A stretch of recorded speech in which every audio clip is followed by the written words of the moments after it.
आज हम आइए रिचर्ड्स के मूल्यवादी सिद्धांत का अध्ययन करते हैं।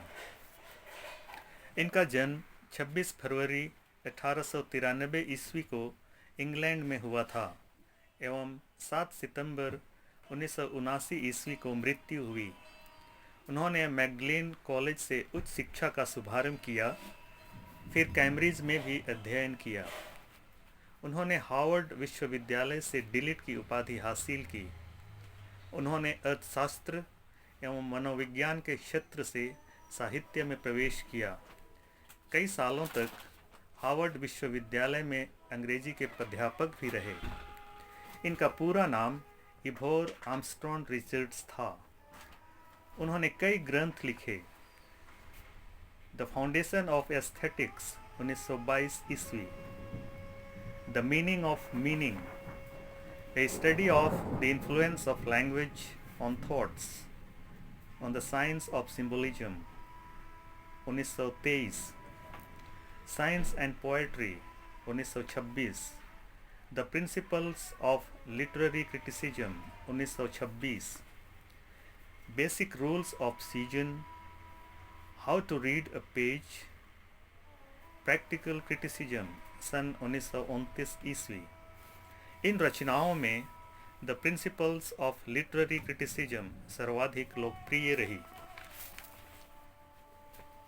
रिचर्ड्स ने मनोविज्ञान के आधार पर साहित्य का अवलोकन किया। उन्होंने दो सिद्धांतों का प्रतिपादन किया, कला का मूल्यवादी सिद्धांत एवं संप्रेषणीयता का सिद्धांत।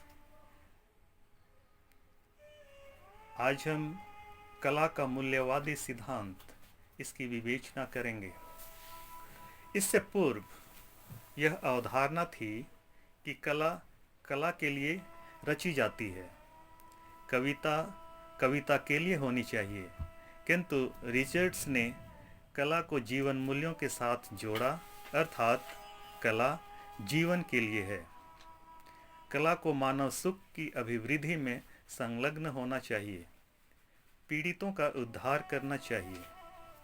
काव्य रचना एक मानवीय क्रिया है, इसके मूल्य का मान नहीं होना चाहिए। जिस वस्तु से हमारी अधिक से अधिक इच्छाओं की संतुष्टि हो वही सबसे मूल्यवान है।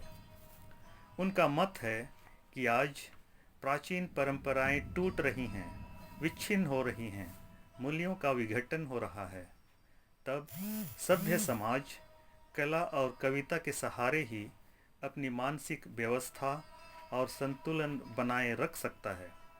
जो कलाकृति या कविता स्नायुमंडल में व्यवस्था उत्पन्न करती है वही कल्याणकारी भी है। अतः कला का मूल्य से ही प्रगाढ़ संबंध है। मूल्य हमारे लिए प्रेरक अनुभव ही होते हैं। मन के भीतर आवेग या वृत्तियों के उतार चढ़ाव जीवन की परिस्थितियों के कारण होता है। इससे मन में तनाव, उद्वेग या वैषम्य का सृजन होता है। रिचर्ड्स का मत है कि कविता और कला इन आवेगों में संगति और संतुलन कायम करती है। यह आनंद की अनुभूति भी कराती है, अतः इस कारण यह मूल्यवान होती है। मूल्यांकन संबंधी अवधारणाओं का संबंध मानसिक उद्वेगों से है।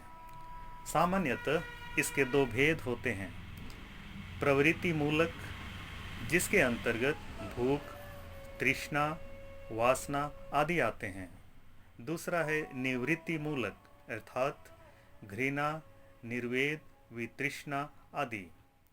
रिचर्ड्स की अवधारणा है कि जो प्रवृत्ति मूलक उद्वेगों अर्थात बेसिक इंस्टिंक्ट्स इसे संतुष्ट करे वही मूल्यवान है, क्योंकि वह उसके मन के विविध मांगों की संतुष्टि करता है।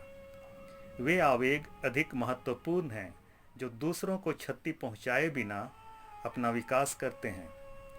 जिसमें मानसिक क्रियाओं की सर्वोत्तम संगति होती है तथा आवेगों का संघर्ष और विघटन कम होता है, वही मन की सर्वोत्तम स्थिति है। यहाँ कविता और कला आवेगों के बीच सामंजस्य या संतुलन स्थापित करती है। इस प्रकार मानव के बीच संवेदात्मक एकत्व स्थापित करती है।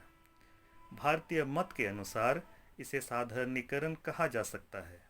रिचर्ड्स ने इस प्रकार का संतुलन और समन्वय को कला का गुण माना है। यही उनका मूल्य है। साहित्य का मूल्य इसमें है कि वह हमारे उद्वेगों में संगति और संतुलन स्थापित करे, और कविता आकांक्षाओं की तुष्टि करती है, अतः मूल्यवान है। वह कविता और भी मूल्यवान है जो श्रेष्ठ आकांक्षाओं को तुष्ट करे, अर्थात कविता भौतिक वस्तुओं से कहीं अधिक मूल्यवान है। काव्यात्मक अनुभूति और सामान्य अनुभूति में अंतर नहीं है। उनके अनुसार कलात्मक अनुभूति किसी भी रूप में अलौकिक नहीं होती। काव्य और कलाएं मानव के अन्य व्यापारों से संबद्ध है, उनसे भिन्न और पृथक नहीं। इसे कल्याणकारी होनी चाहिए। किसी भी मानव क्रिया का मूल्य इस बात से निर्धारित होता है कि वह किस हद तक, अर्थात किस सीमा तक मानवीय आवेगों से समन्वय स्थापित करने में सक्षम है। इस दृष्टि से कविता और कला सर्जना सर्वाधिक मूल्यवान क्रियाएं हैं। उनके मूल्य सिद्धांत को सिंथेसिस, सामंजस्य या समन्वय का सिद्धांत कहा जा सकता है, अर्थात कला यदि जीवन के लिए कुछ मूल्य दे सकती है तभी मूल्यवान है।